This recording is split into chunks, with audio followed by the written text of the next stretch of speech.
অনারের একদম জাতীয় ফোন, সর্বোচ্চ সেলিং মডেল হলো অনার X6C। কারণ কি এটাতে যে এআই কনফিগারেশন আছে, অন্য জায়গায় মিনিমাম 40,000 টাকার ফোনে এআই কনফিগারেশন দেওয়া আসলে লাগে। এই ফোনটা ধরেন, এই ফোনটার প্রাইস হলো 16,499 টাকা মাত্র। ভাই লাইভ ফোন কিন্তু আমি আপনাকে দেখাচ্ছি, তাই না? লাইভ ফোন, আপনার ফোন যদি হাত থেকে পড়েও যায় তবুও কোনো প্রকার প্রবলেম নেই। এইভাবে আসার খেলেও কিছু এইভাবে আসার খেলেও কিছু হবে না, আপনি উপরে উঠে দাঁড়ায় থাকবেন তবুও কোনো প্রকার প্রবলেম নেই। ভাই ডিসপ্লে ভেঙে যাবে ভাঙুক ভাই, বাংলা আমার আপনার না, বাংলা তো আর কোনো সমস্যা নাই, তাই না?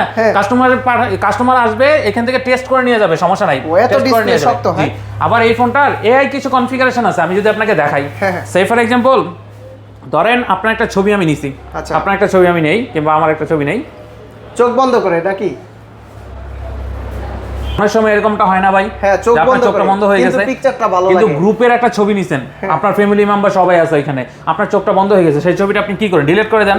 আমার এই ফোনটাতে জাস্ট হলো এডিট অপশনে যাবেন, এইখান থেকে আপনি ফেস টোনে যাবেন, এখান থেকে আই ওপেন অপশনটাতে ক্লিক করবেন, ও অটোমেটিক্যালি আপনার এই চোখটাকে ওপেন করে দিবে। চোখ ওপেন করে দিবে। এই দেখেন ভাই, আমি আপনার লাইভে দেখাইতেছি। আচ্ছা, এখানে কিন্তু আপনারা দেখতে পাচ্ছেন, এবং কি আপনারা নিজেরা সরাসরি শপে এসে ট্রাই করে কিনতে। ম্যাজিক ভাই, ম্যাজিক, একদম সেম চোখ হয়ে গেছে আপনার, একদম সেম চোখ। আবার ছবির সাইজটা ছোট আছে, ছবির সাইজটা বড় করতে পারবেন।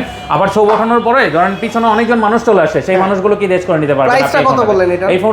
এই ফোনটার দুইটা ভেরিয়েন্ট হয়, একটা হলো 12GB RAM 128GB ROM, আর একটা হলো 12GB RAM 256GB ROM 6+6। 12 128 যেটা, এটা হলো 16,500 টাকা, আর 12 256 যেটা, এটা প্রাইস হলো 17,999, মানে 18,000 টাকা। আমার ভিডিও দেখে আসলে গিফট আছে কি কি সাথে?